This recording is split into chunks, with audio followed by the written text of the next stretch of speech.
Então, na infância eu tinha uma referência e não sabia que tinha uma referência, né? Que era o meu tio. Eu tenho até hoje como referência Francisco Laranjal, que assim, eu acho um artista incrível.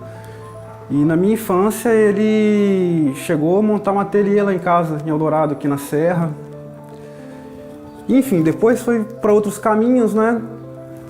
E na década de 90, eu já morando aqui no bairro, aqui em Fio Rosa, eu, inspirado na onda do mangá, do anime, comecei a desenhar, inspirado naquele Dragon Ball Z, Cavaleiro do Zodíaco, essa coisa toda.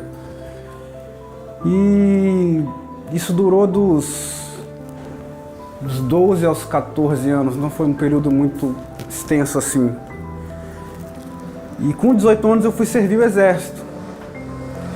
O que aconteceu? Meu tio veio na casa do meu pai em Eldorado, minhas coisas estavam lá, e achou uma pasta com desenhos. Rapaz, esse cara fez uma coisa incrível. Ele foi lá no quartel, eu era muito alterado, eu estava detido, né, por indisciplina. E ele foi lá me visitar e falou: cara, eu estive lá na casa do seu pai, vi uma pasta com os desenhos seus. Pô, muito legal. Por que você não volta, cara? Porque agora você já está em outra fase, já está mais maduro, seu desenho vai amadurecer também. Demorou um tempinho, mas eu fiquei com isso na cabeça. E quando voltei, realmente, eu voltei com mais maturidade e comecei a assumir o papel de artista, assim, me identificar como artista e produzir, não constantemente, mas assim, com uma certa frequência.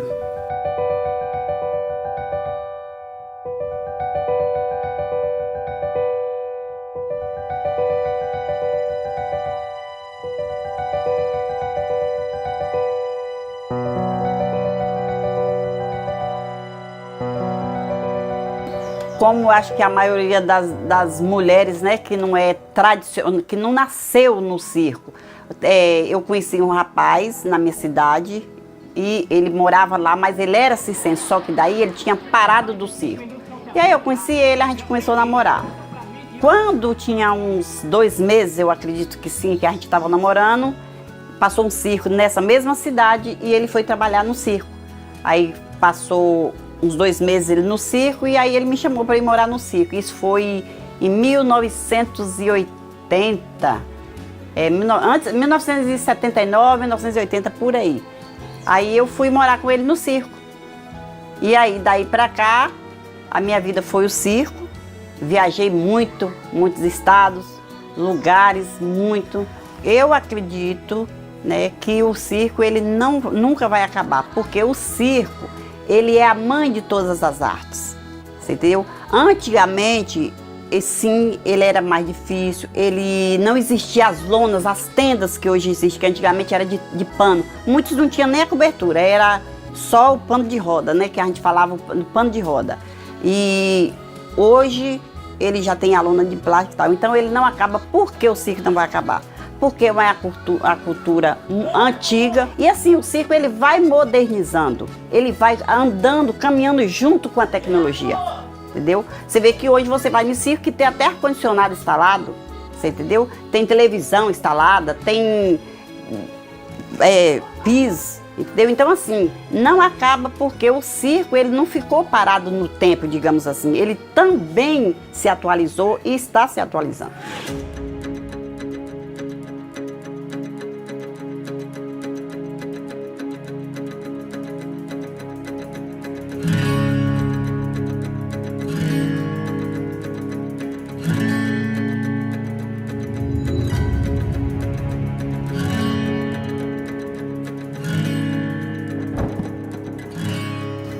O processo criativo é pessoal, artista ou não artista, é uma coisa muito íntima.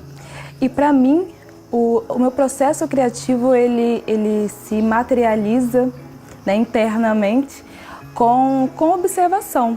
Eu ando e gosto de participar muito de coletivos, de espaços onde tem pessoas que se movimentem e tem essa coisa efervescente de criar.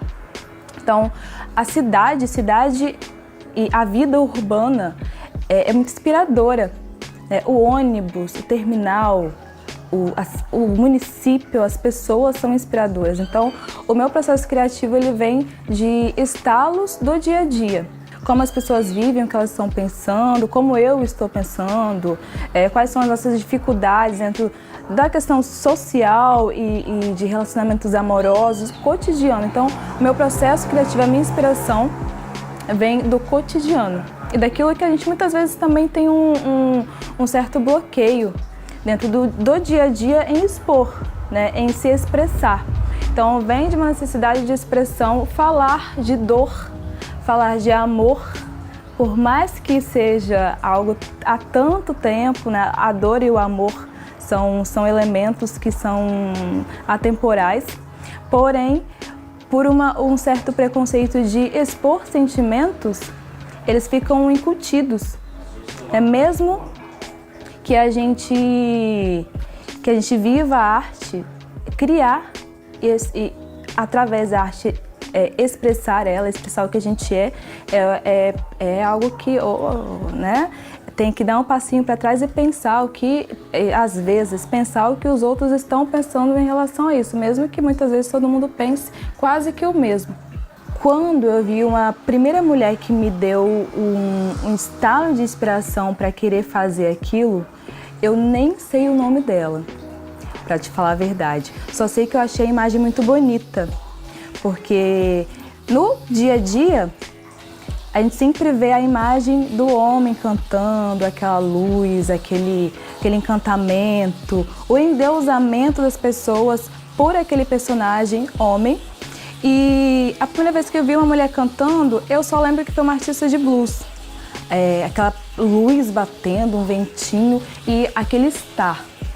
Eu estou cantando com a minha voz, que é assim, por mais que eu não soubesse o que ela estivesse cantando, por mais que eu não soubesse o que era aquilo.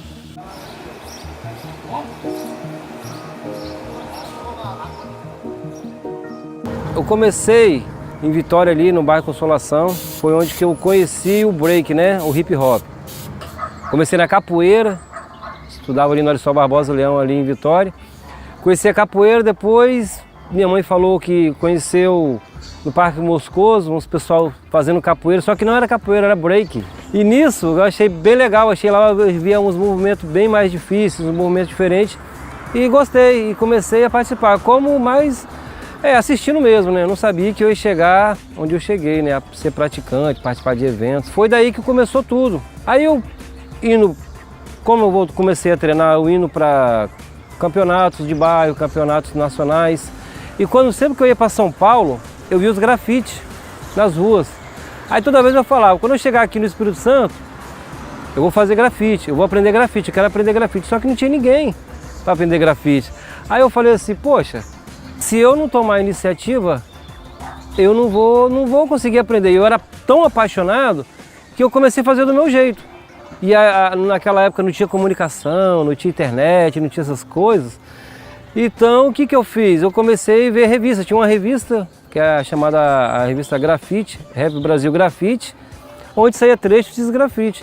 Então a gente pegava e via os grafites e tentava reproduzir, tirar alguma ideia, ficava olhando como é que era feito, como era com spray. A gente nem trabalhava com spray ainda.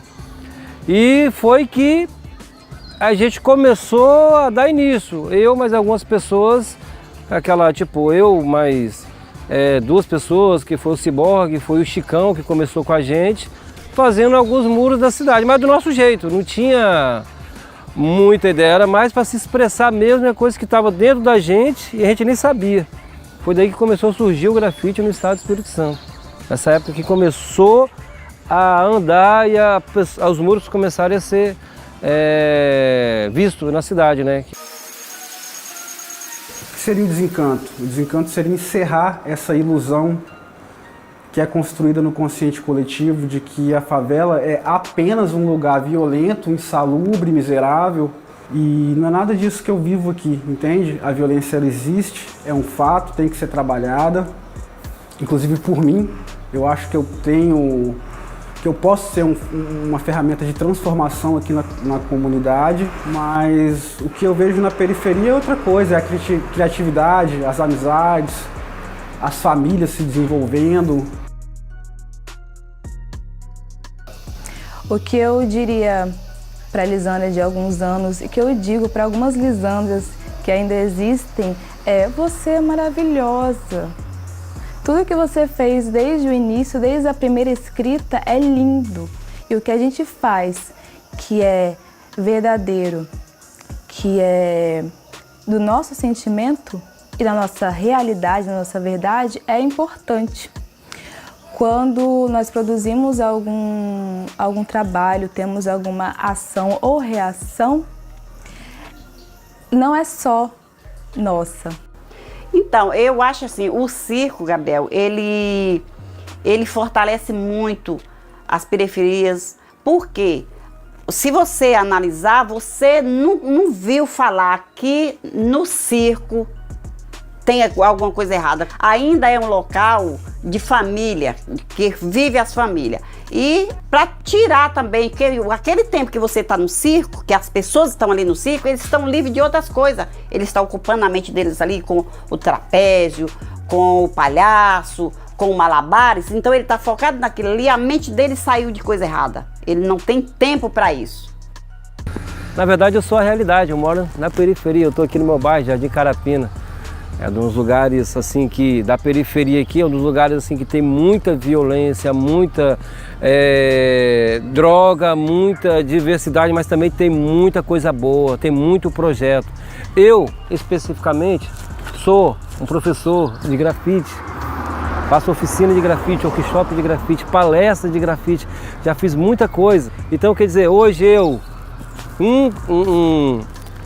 uma pessoa que na escola, eu era muito bagunceiro, eu era visto como assim, não era um bom aluno, hoje eu sou chamado de professor. Eu não tenho faculdade, eu não me formei, mas eu sou chamado de professor. Através de quê? Do grafite, através da arte. Então eu sou a prova real que sim, é capaz de você conseguir vencer, conseguir trabalhar com grafite, com hip hop na sua comunidade através da arte.